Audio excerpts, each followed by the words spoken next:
welcome to By the Way with Beth and Stacey. I am Beth Cooper. I am Stacey Earlywine, and we are Christmasing out.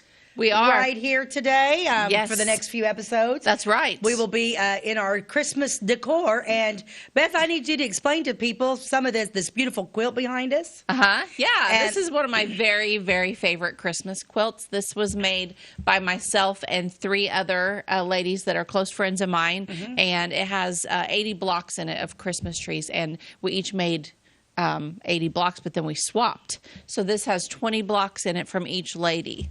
So it's kind of a friendship quilt, and they're just wonky Christmas trees. Is that super fun to what make. a friendship quilt is?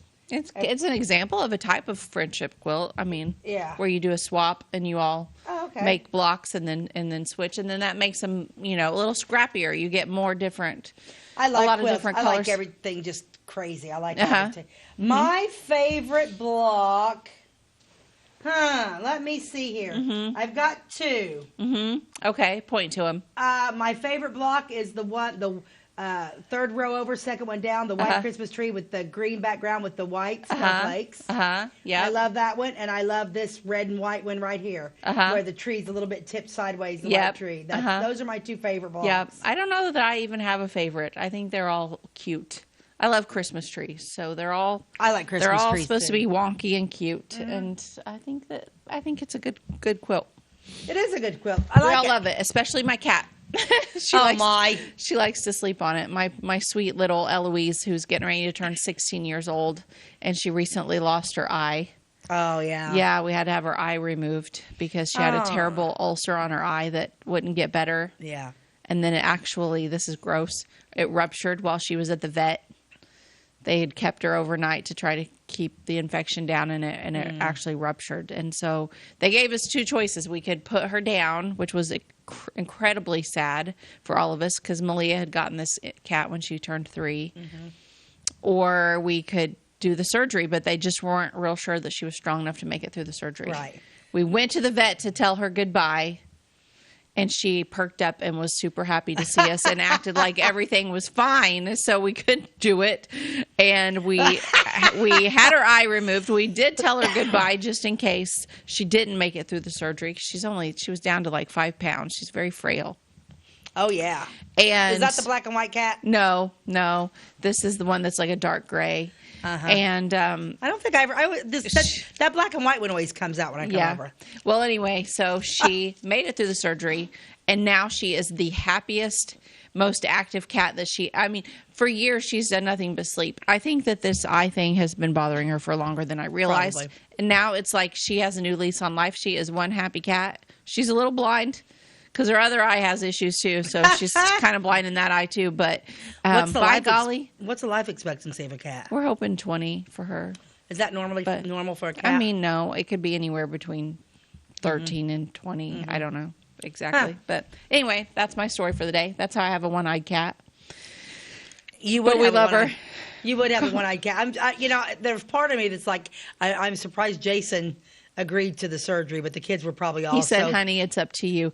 And, he just, it broke our hearts to see our kids struggling. It's hard to lose a pet, you've been there, other people have been there, and it's just, she's part of the family. Awful. And we had to do what we thought was best. And that's what we did. And she is very happy to be alive. And we have a lot of fun jokes at her expense. We do a lot of like, matey, you're a little pirate cat with her one eye. You need to get a little patch.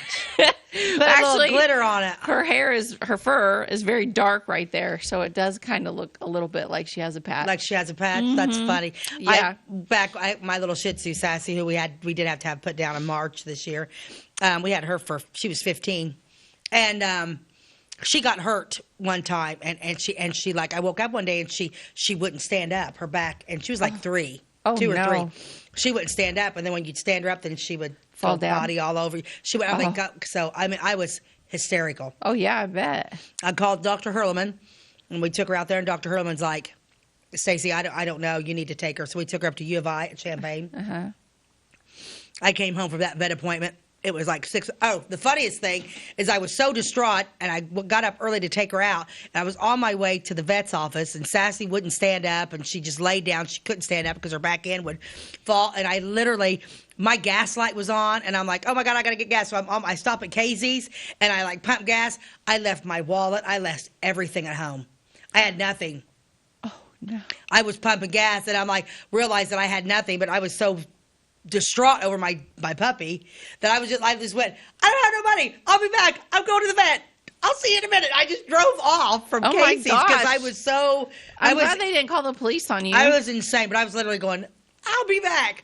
So we took Sassy. Dr. Hurleman said that. And then I stopped. I did pay Casey's back for their gas. And I'm probably the reason why now you have to put a credit card in or you can't pump. Thanks a lot, Stace. You're welcome. And then we took her up to you, and I literally was just like, and it was right around Christmas time. Mm-hmm.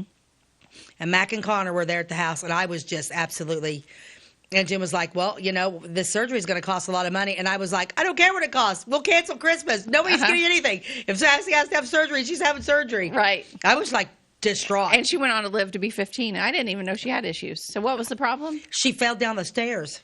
Oh. And it messed up her little back, and we took her up to U of I, and oh my gosh, Mac and I took her, and I just cried, and I cried, and I cried, and I cried. They were like, we'll just keep her for a couple days, you know, and they ended up, she didn't have to have surgery, but and she never had the problem again, because I was like, because we have a high bed, and it was a thunderstorm that night. Oh. And she was afraid of storms, and then she got down off the bed, and then I don't know if she just missed her step and fell down our stairs. Oh, bless her heart. Yeah, and so, which was very unusual. I mean, it was weird that she did that. Freaked out. And, yeah, but I was literally like, I remember standing in my kitchen. I was like, that's it. Christmas is over. If Sassy has to have, we're not doing anything. Nothing, no gifts, no nothing, nothing. Santa's not coming.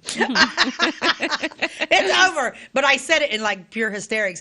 And Jim kind of was like that. I said, if she has to have surgery, I'm having surgery. I don't care what it costs.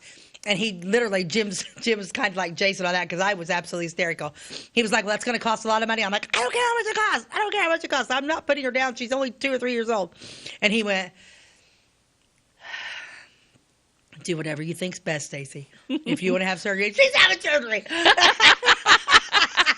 Luckily, we have great husbands. Oh, yeah. And he was like, he turned around, he took a big, deep breath, and then of course I called my mom, and I was hysterical with my mom, and my mom was like, well, she has to have surgery, because mom loves Sassy too. If she has to have surgery, she has surgery, and I'll pay half. And so I was like, nice. Oh yeah, my mom would have taken care of the bill if necessary, but I was hysterical. Yeah, and Sassy, and then she lived to be 15 years old. And she didn't end up having to have surgery. Nope, so that no was surgery, good. just medicine, and it fixed. She just had an inflamed disc. And so everything went okay, and she went on to torture Jim's life for the next 13 years. Yeah, lived to be 15, and we did lose her in March, which was devastating. Still not over. People were constantly sending me dog pictures. Oh, you need this little dog. Nope. No, Sassy. You're not going to do it. Oh no, I have pillows with me and Sassy's picture on it. Well, I know, but there comes a time where maybe you might you don't replace her, but you just open your heart to more love. Yeah, I love that dog. Yeah.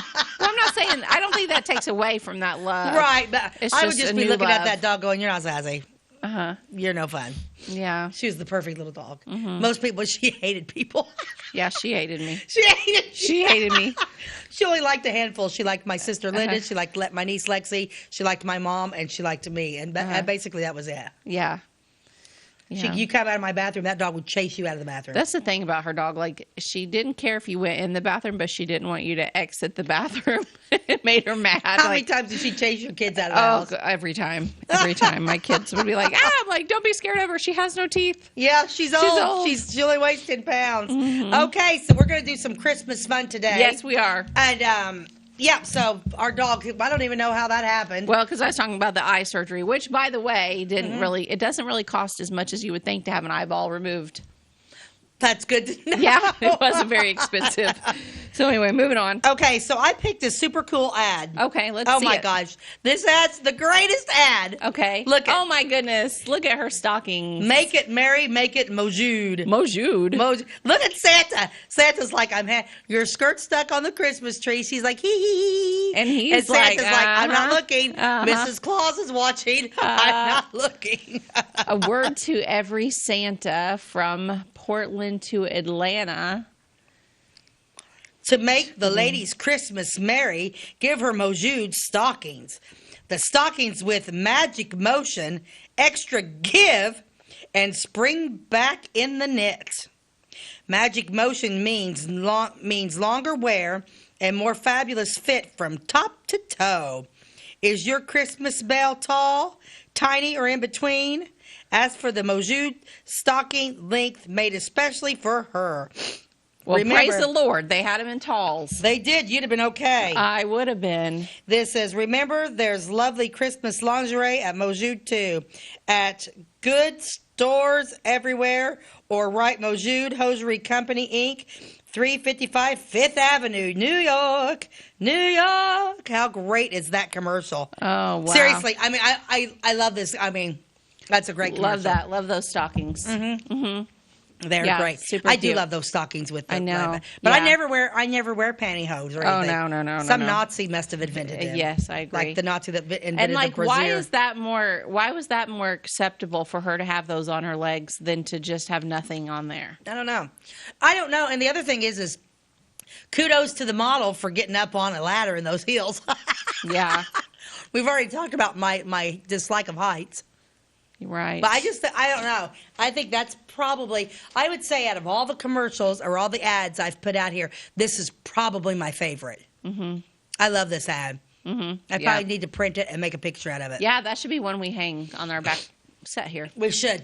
Yeah, it's great. Yeah, that would be cute. Now, we have a lot to get to, so let's get right to it. That's true. We do. do. We have a lot to do today. Today's show is all about the history of presidential Christmases. So Christmas at the White House, how they celebrated it, who did what their decorations looked like, because I think that it is very interesting, and we have tons of photos to show you of White House Christmases from the past. Okay. So you have notes. I have notes. Yeah. Do you want to just go back and forth? Sure, because some of ours may cross over. Okay. I don't know. Well, I started looking up President's Christmas from the past. Yes. And I started off Andrew Jackson. Okay. Threw elaborate parties for his grandchildren in 1835. Yes, it was called the Frolic. The Frolic. The Games, Frolic. dancing, and an indoor snowball fight in the East Room. Yes, and they used specially made cotton balls as the snow. Now, how fun is that? I'm suddenly an Andrew Jackson fan. Like, good for him. He had the holiday spirit, and that was his tradition. Yeah. It was one of the most elaborate parties ever held at the White House up until that point. Isn't that neat? And they also played a game, Blind Man's Bluff. Yeah, Blind Man's Bluff. Never heard of it. It's in Little House on the Prairie. They played it. Every episode, I can do it. And you know, I think that's something we all played in grade school, isn't it? Blind Man's Bluff? I don't remember Blind Man's Bluff. Okay. So what do you do? I Is think it like one hide person and seek? kind of, but I think one person has she's blindfolded, and then it's kind of like hide and seek, I think, but I don't really remember. I think they spin her around, and then she has to find the people. I don't know. I don't know, but Okay. But the game we always played when we picnicked every Tuesday night was Ghost in the Graveyard. Oh my gosh, my kids still play Ghost in the Graveyard. I love that. We haven't had any Ghost in the Graveyard going on for probably 3 or 4 weeks at my house because of the cold weather. But they were playing it up until November. Oh yeah, it's great. And all the neighborhood kids in my area come over to our house and play. And now it's starting to make Jason a little nervous because some of the kids now are like teenagers. Oh yeah. So he's like, what are they really doing? They're really. And I'm like, well, I hope they're really playing. Okay, I got another one here. 1889, Benjamin Harrison was the first to bring an indoor Christmas tree. Mm-hmm. So the very first president in 1889 to bring in the very first indoor Christmas tree was Benjamin Harris. Mm-hmm. And they say he was very low key on Christmas, family dinners, and drank old fashioned tea. Do you have anything on him? The tree that he used, it was actually decorated with candles, as many were. So before Christmas lights, they actually put lit candles on this real tree. Which I don't understand. Did not burn down the White House. I'm going to get into that. How could that not happen? There's others that did that too. Yeah. But I have a couple before that. You go before, because mine's kind of like in order here. So you do something. It does say that 19th century White House Christmases, so any of the Christmases from the 1800s, were not grand affairs. Some of the first families decorated the house with simple boughs of greens and wreaths. But they often brought their own traditions with them, and they usually celebrated privately with family and friends. So it was not a big to-do. Big to-do. There wasn't an ABC special on their decorations for the year. I mean, there was nothing. It was just they had their own little private Christmas, okay? But then later, there was some accounts that came out. We need to take a break. Oh, my gosh, already? Yeah, oh my gosh. We're gonna fly right through this. I Okay, have a we'll feeling. be right back. At your locally owned Napa Auto Parts stores in Flora and Louisville, you can count on experts to have the solutions to keep you running on the road or in the field. More than just your car, the Napa Auto Parts stores in Flora and Louisville carry a large inventory of Napa products for farms, heavy trucks, and just about everything that moves. Experienced associates understand your needs and are ready to help with the perfect part at a great value. That's Napa Know-How at your locally owned Napa Auto Parts stores in Flora and Louisville. Briscoe Surplus Sales on the northeast edge of Flora is your one-stop do-it-all shop. Looking for rugged boots and footwear from great brands like Lacrosse, Rocky, and Carolina? They're there. How about top-notch small engine parts and service? Briscoe Surplus Sales has it. Whether you're wiring your switches or switching your wiring, Briscoe Surplus Sales has the solution and the know-how to help you get the job done right the first time. Briscoe Surplus Sales, your one-stop do-it-all shop. We like technology at Flora Savings Bank. Here's what you can accomplish in our mobile banking app in less than 30 seconds. See account balances in your transactions, set up an account alert, make a transfer between accounts, get an alert text message about your transfer, pay a bill, turn your debit card off and then back on. It all happens in the palm of your hand with our free My Bank to Go app. Search My Bank to Go in the App Store or Google Play and give mobile banking a try. Flora Savings Bank, member FDIC and equal housing lender.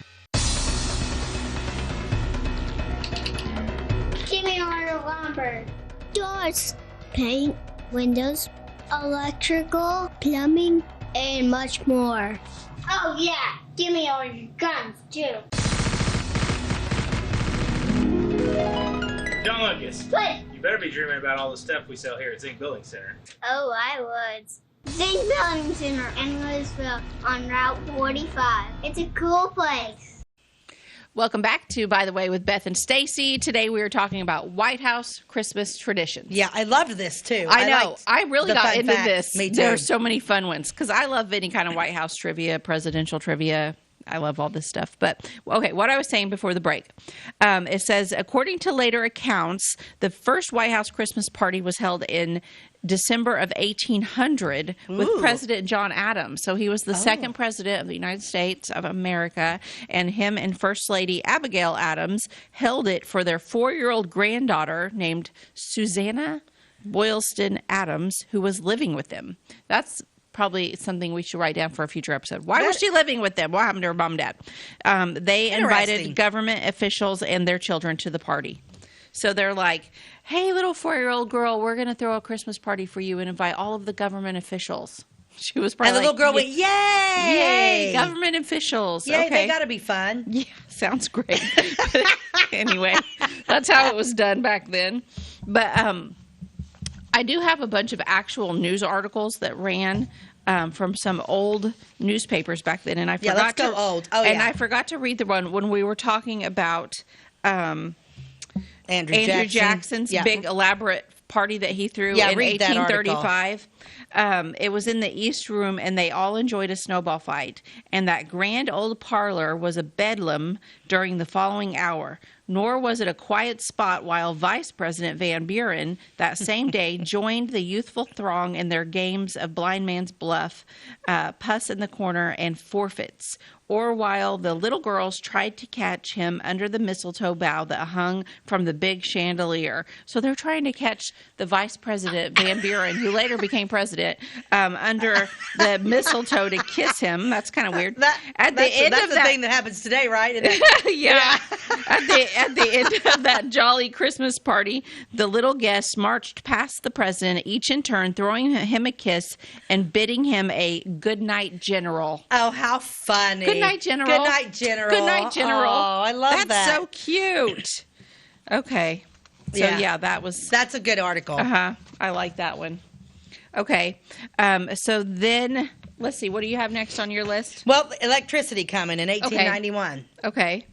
So, do you want me to read that? Sure. Electricity was installed in 1891. First Lady Frances Cleveland hung the first electric lights on the Christmas tree, and they were colored lights. I think back in the day, everything was colored lights. I don't even know when white lights came a thing. I like white lights. I like colored lights, but I like the real old-fashioned big bulbs. Yeah, so this is the article that goes along with this. This ran in the Washington paper on December the 25th. The president and the members of the cabinet celebrated Christmas in the old-fashioned way, making it essentially a family affair. At the White House, it was a genuine children's day, everything being given up to the president's little ones. There was a Christmas tree set in the library, the first that the Cleveland children have called their own, and Mrs. Cleveland herself added the finishing touches to the tree, which, while not of great proportions, was very beautifully trimmed and decorated with tiny pearl-colored electric lamps in place of the old-time wax candles. The gifts of the little ones were numerous, and until noon, the express wagons and messengers came laden to the White House. As usual, the president remembered all of the employees in the house, and everyone got a fat turkey, and to his personal servants, the president gave substantial gifts. That was nice. That was nice. Good for him. That was talking about President Cleveland. Yeah. In 1891. So that's you know some of the lights that I love, like when they started, like some of the lights when they first came out, like that looked like the candles. You know, they had that bottom, that round bottom, and then like the candle with the little flame. I love those. Can you hardly find those anymore? I don't think so. I don't think so either. I want to bring back all the old Christmas decorations. Yeah. So that's kind of, let me go through my notes here. Yeah, make sure you're not missing anything else. Yeah. Because I'm headed to Teddy Roosevelt next. Okay. Here's a little bit about President Harrison. He was right before Cleveland. Yeah. It says a holiday for the president. This also ran in the paper. He will enjoy a family dinner and an old-fashioned tea by candlelight. Mrs. Harrison has been in despair for several days trying to get the president long enough in a family council to arrange not only the Christmas plans but the dates for the official hospitalities of the coming season. This ran on the 23rd, so she's on the 23rd trying to arrange her Christmas plans. Back then, people didn't really start. I think she may have been a procrastinator, huh? No, I just think people back then, you didn't do anything for Christmas until like a few days before. All the movies, they don't go Christmas shopping until like, oh, it's Christmas Eve, I better go shopping. Let me tell you, I got two stories. My mother did not put our Christmas tree up till 2 weeks before Christmas. She always put it up then, and I was doing a lady's hair. It was Christmas Eve. She'd got off work at one of the factories. She was getting her hair colored at 3:30 at the shop. Then she was heading to Evansville, 3:30. Now it's 4:30, 5 o'clock, headed to Evansville, Christmas Eve, because she had not bought one present for anybody. Your mother? No, a customer of mine. Oh, a customer. Oh, no, my mom was a throwdown battler on Black Friday. Okay. But Mom didn't put a Christmas tree up till 2 weeks prior. I always remember that. Okay. So then here's one here on President McKinley. Okay. President and Mrs. McKinley eat dinner privately. This runs in the paper, Washington paper, December 25th.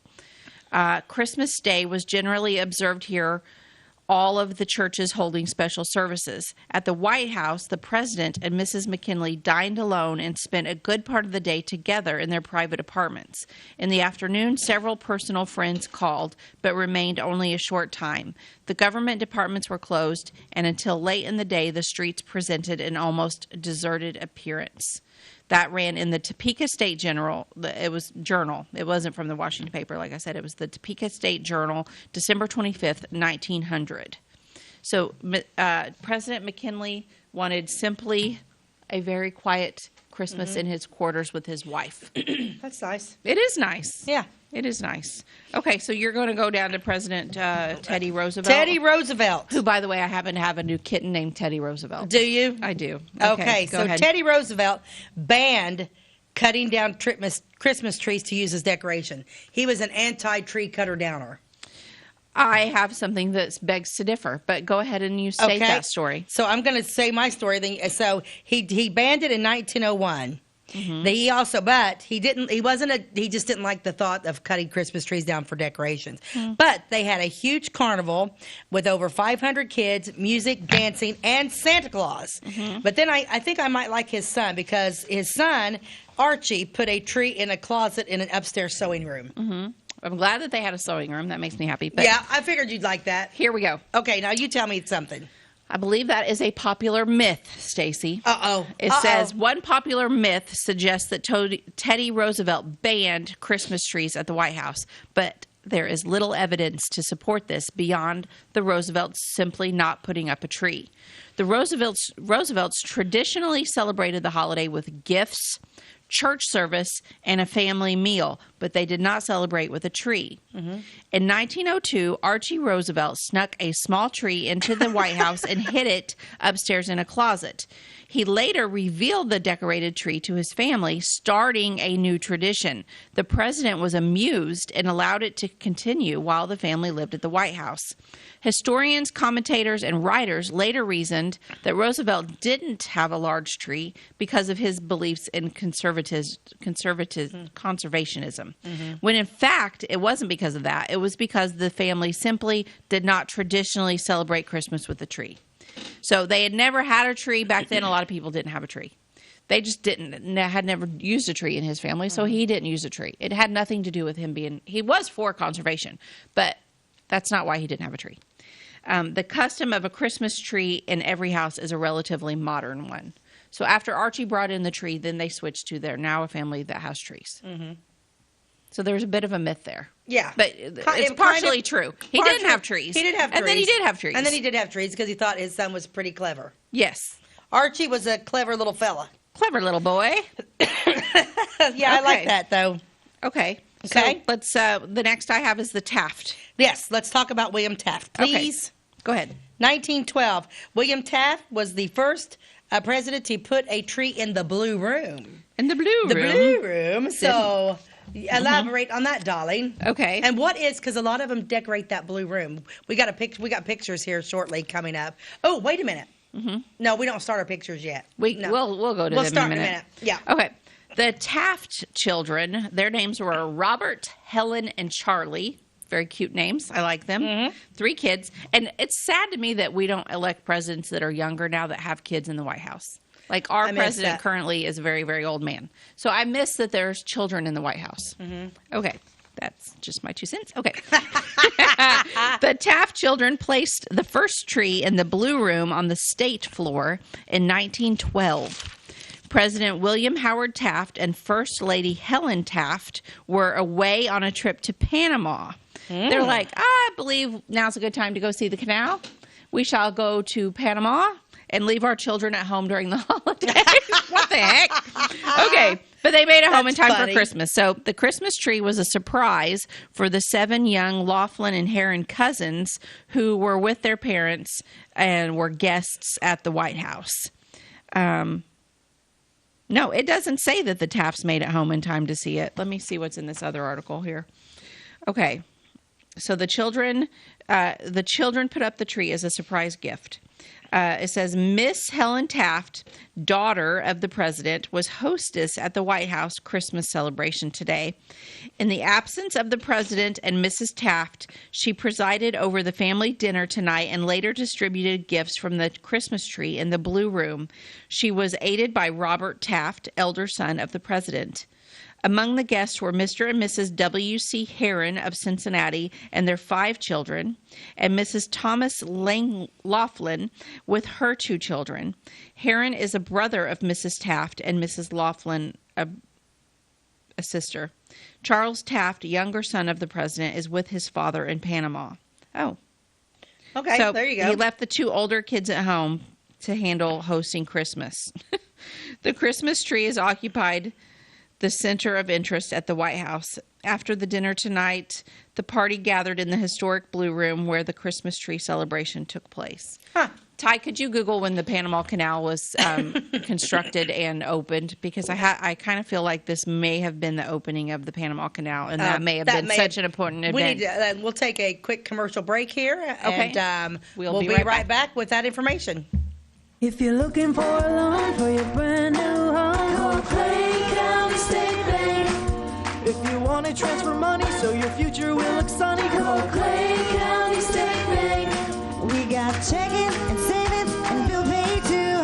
An online banking, just ask our crew. For all your banking needs, we think you will agree. Clay County State Bank is the place you need to be.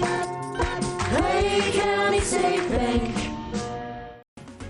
At Clay City Banking Company, we're all on the same team, regardless of zip code. At home, work, school, or across the country, you can be part of our team with our cutting-edge mobile banking products. From your hand, you can check balances, transfer money, make deposits, and pay bills. Looking for a loan? We've got you covered with our mortgage, agriculture, commercial, and consumer loans. Join our team today. Clay City, Flora, Louisville, and Fairfield Banking Companies. We're the hometown banks, member FDIC, and equal housing lender. It's the weekend and your symptoms are worsening. The morning of a big meeting and you have a bigger sore throat.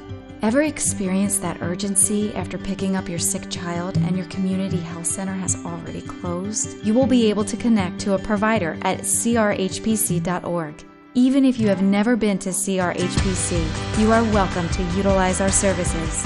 Feel better after scheduling a video visit with CRHPC. Tomorrow. Some fear the uncertainty it brings. Some trust the promise it holds. At Grinnell Mutual, we are always looking forward to tomorrow, growing and innovating. So even if the plans you have for the future aren't the same as the plans that the future holds for you, you can be ready. Because we'll be ready, like we have been for over 100 years. Trust in that. Trust in tomorrow. Talk to your mutual agent today. Your local agent is on the square. Louisville, Clay County Farmers Mutual Insurance. Welcome back to By the Way with Beth and Stacey. Right before the break, we were discussing President Taft and why he did not spend Christmas with his family in 1912, and he was instead in Panama, which I thought maybe it was the opening of the Panama Canal, which did not actually happen until 1914, but they were currently building it. Mm-hmm. So I'm assuming that he went there to check on the construction. I would think because so. the United States Army is who built the Panama Canal. You may think Panamanians built it, but they didn't. It was constructed by the U.S. Army Corps, I believe. Mm-hmm. I was there before, so I remember that from my tour. Okay, you remember that from your tour? I do. Yes, I spent a summer in Panama when I was in high school. Really? Mm-hmm. Yes. I bet that was interesting, wasn't it? I have to do an episode on that sometime because it was there was a lot about it. You spent a summer in Panama. I spent a summer in Panama City Beach. The coolest thing about my summer in Panama is seeing where the Caribbean Sea and the Pacific Ocean meet. So it was kind of like the meeting of the two main oceans, and they were like 6 feet apart. Like to my left was the Pacific, to the right was the other. Now, what is it Caribbean or Caribbean? I don't know. I don't know either. And you know that one song from the 80s, the Caribbean, he says Caribbean Queen. Yeah, and he says Caribbean or something. He says it completely. I'm like, how do you say it? I don't know. I say it both ways. All right. Okay. Let's talk about these presidents because I have so many stories to tell. Okay. So we're moving on from Taft. We're going into Franklin Roosevelt. Okay. Are you at Franklin Roosevelt? Yes. Or because I've got something on Calvin Coolidge. Okay. So, and there's actually a pic. So Calvin Coolidge was the first president to light the national Christmas tree. Yes. He expanded beyond the blue room to the outside for viewing in 1923. Yes. So, and we have a picture of this because so Calvin Coolidge was the first person that one, Ty. That actually it's a big outside and there's a bunch of men standing around. Yeah, it's the first national. Now they light the national Christmas tree all the time. Yep. But Calvin Coolidge was the first president in 1923 to do this. President Coolidge right there at the forefront, like to the right of your screen. And what you can't see in this picture, because I kind of cropped it, was just to the other side of the president is a group that are attending and they're listening. And there was a microphone set up and things. Mm-hmm. And there was a little bit of a press conference there as he lit the tree. And look at those. They look like regular light bulbs you'd have in your living room. Almost. They really do. They look like the Olive Garden lights that are. But they're just strung. They're just strung every. It's a little just like toss them up there. Boy, that wouldn't fly today, would it? That would not fly today. But yeah, it's just kind of like, and the trees kind of. It's like, hey, I'm going to take these outside, so let's just go outside and pick a big tree and wrap them and put lights up and down. I never put my lights up and down. They always go around. That's funny. I love it. This is 1923, if we didn't say the year. Okay, so and I got one more thing before we get to FDR, and then I also have First Lady Lou Henry Hoover. Yeah, I had that too. I just skipped over it. Decorated an official tree in the White House in 1929 that her actual family decorated.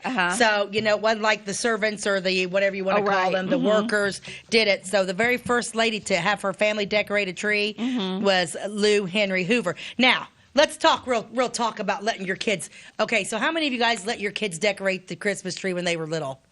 Everybody raise your hand. I'm raising my hand. Beth, did you? Yes. And did it drive you crazy when they only put everything was at the bottom? Because that's as far as they could reach. I kind of helped a little bit, and I would move around a little bit. I'd be like, let's reach up here and put one up here. You know? I did it after the boys went to bed. I'd be like, oh, here we go. But yes, so First Lady Hoover was the first one to decorate the official tree. Now we can get to FDR and Eleanor. I love Eleanor Roosevelt. She had grit and gumption. She did. And we have a picture. You have a picture of them, don't we? I have a picture of FDR. There we go. We can show that one. This is with two of his grandkids at Christmas. They're attending the Christmas party, and he has one in each arm. And how cute are they? And doesn't he just look genuinely happy there? Absolutely. Well, because you know, FDR went through a lot of stuff, and FDR was one of those. He actually read the Christmas Carol to the children on Christmas Eve. I have a little thing that ran in. It ran in the Evening Star, the Washington, D.C. paper, on December the 22nd of 1940. It says, after dinner on Christmas Eve, a family affair, the president will read aloud Dickens' Christmas Carol. Only two youngsters will be there to hear the annual reading. Franklin, Franklin III, the 2-year-old son of Franklin D. Roosevelt Jr., who we actually talked about him recently on the wedding episode, his marriage to the DuPont lady. So this was their son, the 2-year-old, and then the 8-year-old Diana Hopkins, daughter of former Secretary of Commerce Harry Hopkins. So in that picture, photo, go back to that picture, Ty, please. So that's this the is son a later. This is, I think, when this article ran in 1940. That baby that's in his left arm there hadn't been born yet, and the one in the other arm was maybe a little older, right? Because there's not an 8-year-old. I don't know. This was from a different year than the article. Yeah, but it also says that their maitre d' and butler, Alonzo Fields, he recalled President Franklin Roosevelt's cherished Christmas family tradition in his memoir, My 21 Years in the White House. So if you're interested in reading, there's a good book on FDR written by his butler. They always braved the hazards of fire by having a Christmas tree lighted with candles in the East Hall. The family tradition included reading of Charles Dickens' Christmas Carol by the President, the gathering of the family with the President and Mrs. Roosevelt, the President's mother, the children and grandchildren, made a comely family group of 4 generations. Okay. So, yeah, I like FDR. Who is your favorite president? Do you have a favorite president? I have 2. I like Kennedy. Yeah, Kennedy's my favorite president. But I also really like Trump. So yeah, I like Trump. There you have it. I'm a Trump supporter too. But I do go back to like the older ones. I truly believe that our country would be completely different had JFK not been assassinated. Yes, things would have been a very different. Everything would have been and I think it would have been a lot better than what it is. But anyway, but I like FDR too. Okay, so moving on to Eisenhower. I've got Truman. Okay. But here's the thing about Truman. Is Truman the one that was the only president that was like really broke when like he left? I mean, he didn't he was like the only very wealthy, wasn't it, Truman? It said Truman never spent a Christmas in the White House. He always went home to Independence, Missouri for Christmas. Oh. He always went home he never. I think Truman was the one that was like the least. When he died, he had Truman didn't have a lot of money. Huh. Now we can go to Eisenhower, and I don't have a lot on Eisenhower. I don't have a lot on him either. Just although previous presidential administrations displayed Christmas trees indoors throughout the state floor, it was First Lady Mamie Eisenhower who consistently placed a tree in the Blue Room. She had one there every year. Cool. That was her thing. She wanted a Blue Room. I did have a little something on Truman. His at his hometown, he was always greeted by a crowd at the airport, and they would sing carols to him as he would arrive. I love that. Yeah, they were probably really proud of him. Oh, I bet. What an honor to have the president. Oh, can you imagine? Come home. Yeah. Okay, so let's just let's go through some of our pictures. Yeah, because I'm 1961 Jackie Kennedy now. Yeah, me too. Let's start just flipping through and 1961. Let's put up Jackie Kennedy. Okay, well this is Carter. Or there's Kennedy. Okay, go back to Kennedy. Matter. Yeah, go back to Kennedy. There we go. She is gorgeous. Isn't she just so beautiful? Love JFK. This was their last Christmas at the White House. Mm-hmm. This tree that they are walking by was the she always in 1961 First Lady Jackie Kennedy began the tradition of selecting a theme for the White House Christmas tree, and she chose a Nutcracker Suite theme that featured ornamental toys, birds, and angels modeled after Tchaikovsky's Nutcracker Ballet. The ornaments were made by disabled volunteers and senior citizen craftspeople throughout the United States. So kudos to her for using people who wanted to contribute in their own special way and using those ornaments and decorating. I think we have. Do we have another picture of? We do. Yeah, yes. Look at that. Yeah, that's the blue room. That's the blue room, and they did a blue draping. Not really tinsel, but what would you call that? I don't know. It just looked kind of like a ribbon. Like a ribbon through the tree. And then it had a Nutcracker theme. And her dressed as classy as always for the holidays. Always. Beautiful. Always. And that wooden parquet floor. Oh, very fantastic. Pretty. Yeah, my absolute favorite right there. Love him. Okay, let's see who's next. Okay, so we've got now Jimmy Carter. This is I've got some interesting facts on Jimmy Carter. Mm-hmm. Jimmy Carter was president during the Iran crisis, 79 and 80. The national tree and 50 surrounding trees showed one single light, one for each hostage. Jimmy Carter promised to turn on the rest of the lights when the hostages were free. Hostages were still in captivity the following year. The lights were turned on for 417 seconds on Christmas Eve, 1 second for every day they were held. Oh, wow. That's I'm a big Jimmy Carter fan. Okay. I like Jimmy Carter was a peaceful, good Christian man. And I also think that Jimmy Carter did not get the props that he should have got. I mean, he was responsible for those hostages being released, but left the White House just right as it was happening, and Ronald Reagan took the credit. Oh.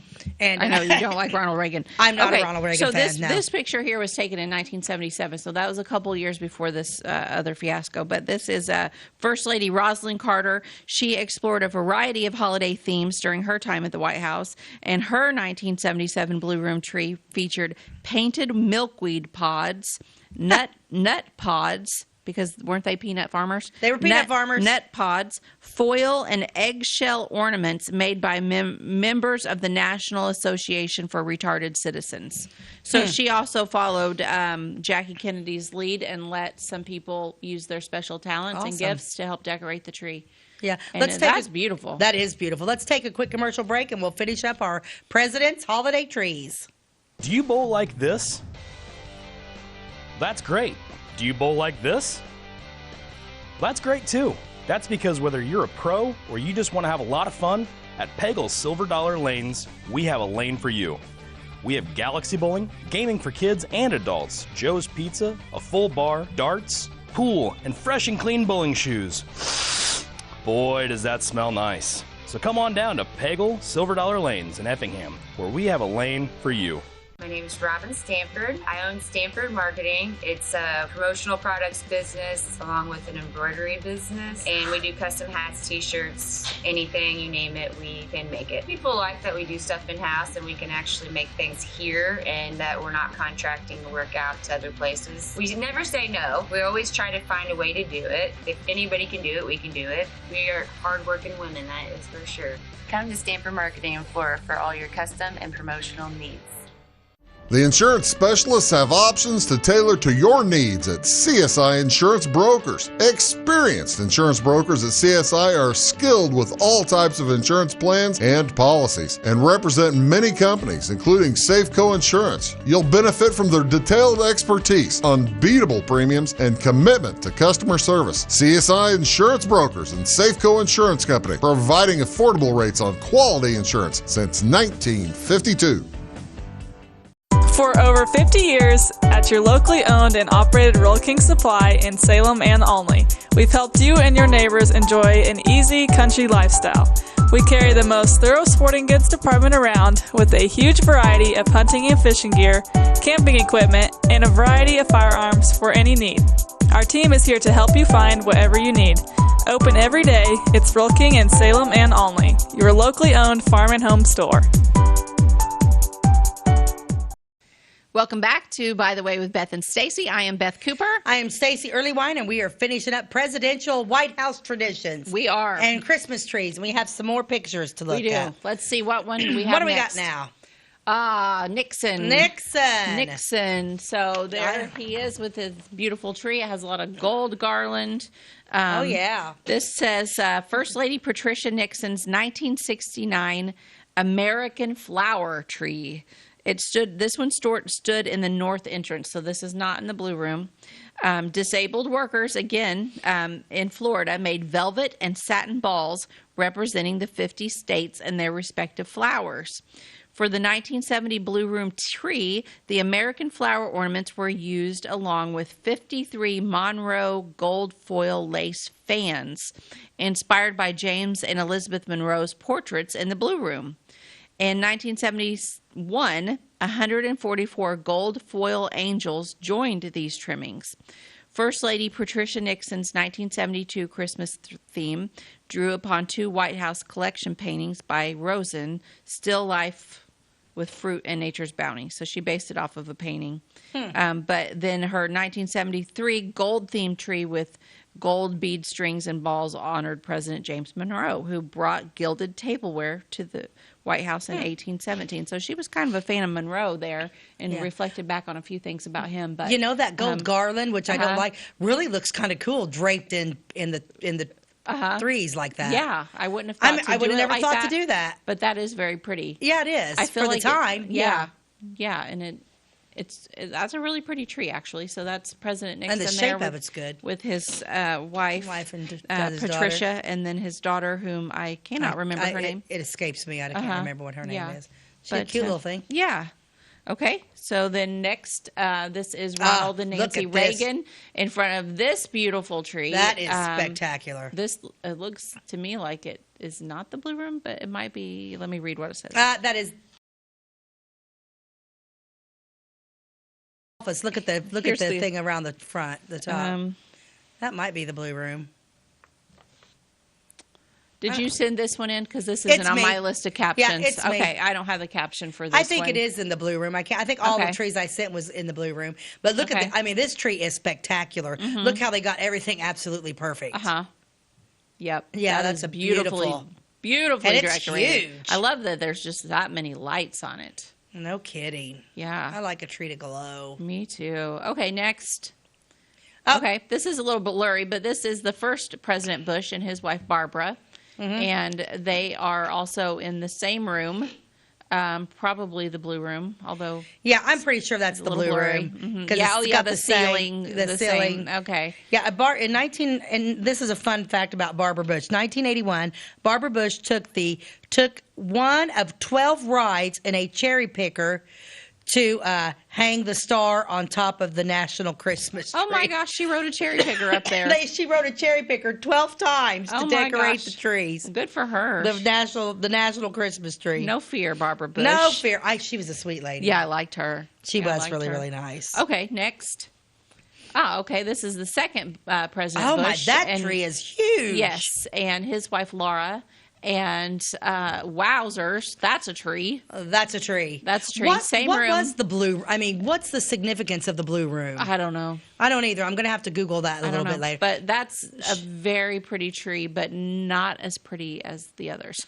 Yeah, no, it's not as full. Not as many lights. Not as many lights. Yeah, and that tree of Nancy Reagan's was floated. Yeah, I'm going to say Nancy's is my favorite tree so far. Yeah, that was my favorite too. Okay, but I also love this one, and this is before. This is actually isn't that Jackie Kennedy's? This is was it the same tree as Jackie Kennedy's? I think it's Jackie Kennedy's tree. Okay, because I have a caption here for Johnson's tree too. Yeah, I think it's the Kennedy's tree. Yeah, that's the Kennedy tree. Okay, yeah, Yep. Same tree, just a different picture. Now you get to see but the you can the see blue why room. it's the blue room there, but later they covered up the blue wallpaper. Yeah, they did get rid of that, and they got blue curtains. Yeah, they put that.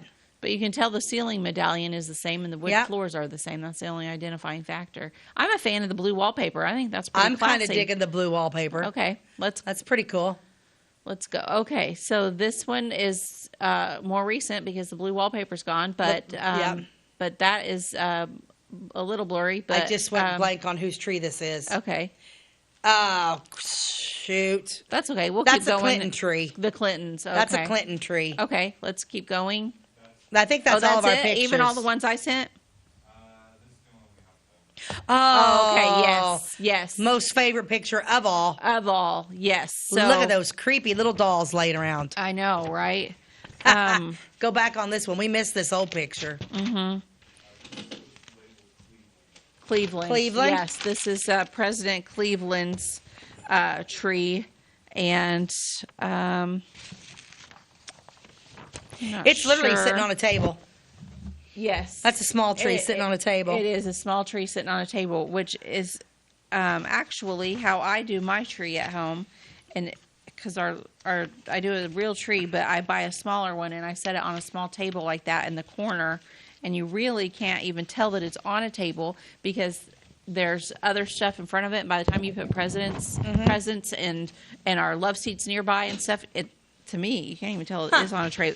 But if I would buy a real tree that is as tall as I want it to be, it would be too wide for my space. So as you gain height, you also gain width, and I don't want the width. That's why I like the pencil trees. Mm-hmm. I love a pencil tree. They're easy to decorate. I got outvoted on that this year, and we went back to the real tree. Okay. Rude. Okay.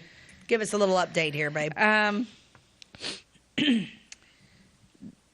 This was the first documentation that electric lights were on a family tree, and this is 1894 in Grover, Cleveland. Now, electricity was installed in the White House in 1891, so this was 3 years later. Tree. Mm-hmm. Yep, and that was it. And isn't that just beautiful? It is. I love it. I'm going to tell you, you know how George Washington spent Christmas? No. Fox hunting. Oh, good for him. And here's another fun fact. 1870, Ulysses S. Grant made Christmas a national holiday. What year was that? 1870. Okay. So it's been around a while. Okay. Do you know what the oldest antique in the White House is? No. 1770, an English mahogany bookcase. Ooh. What do you think that thing's worth? A fortune. Here's a little bit more about the Blue Room. The tradition of installing the official tree in the Blue Room was interrupted twice.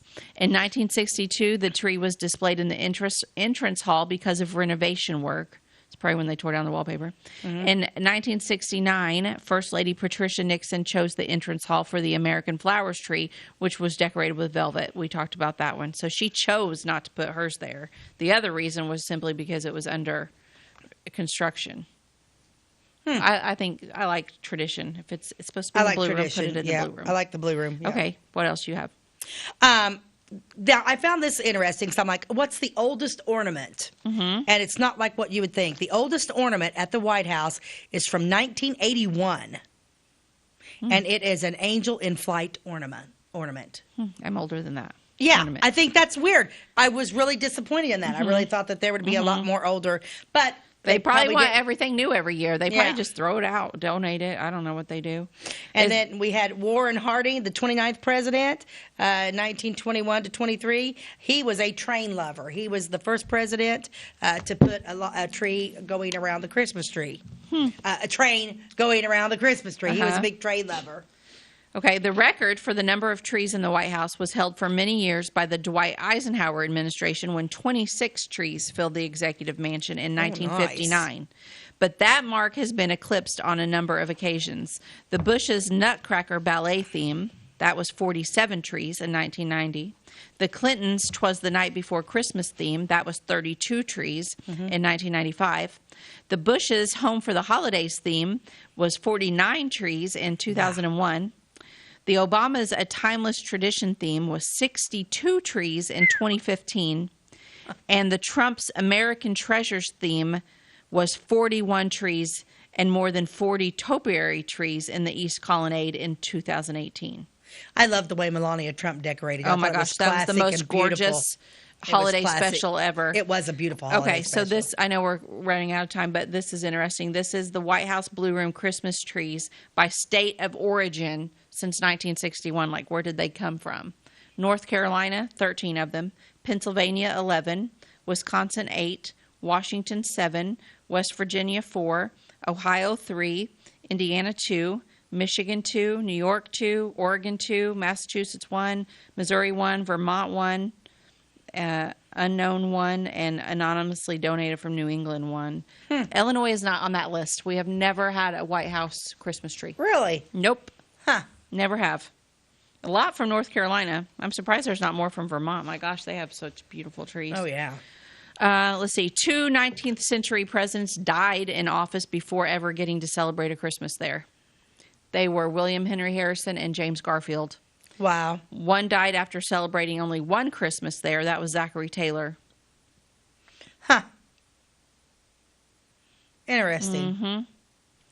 Yep. Yeah. Those are fun facts. Yes, fun facts. So anyway, yeah, that kind of wraps up my list, I think. So anyway, that was fun. I love White House trivia stuff. I love White House stuff. So what else do you have? Okay, our quote to live by today is from Thomas J. Watson. The best way to succeed is to double your failure rate. Yeah, I think sometimes we feel like that if we don't succeed at something right off the bat, it's not worth trying again. Right, and that's an important lesson to teach your children. Yeah. And when I'm trying to teach my kids, like, if you fail, like, that's okay. Everybody fails. Keep going. You got to keep moving. Keep going. Yeah. That's it. That's a good note to end the show on. That is a good note. Anyway, if you are interested in following us on Facebook, you can like and follow us on our Facebook page, By the Way with Beth and Stacey. You can email us at bytheway@gmail.com. And you should all come to see our Christmas play. Stacey and I are co-directing the children's Christmas play at Nostalgia Theater, and it will be on December the 9th at 7 p.m. and December the 10th at 5 p.m. at the Nostalgia Theater, formerly the Town Theater in downtown Flora. We have kids from all areas of Clay County. All ages. First grade up to high school. They've worked very hard on it. You should all come and see it. It is going to be fabulous. And it's a great fundraiser for us. That's right. So anyway, thank you for joining us, and we will see you next time. God bless you and have a great day.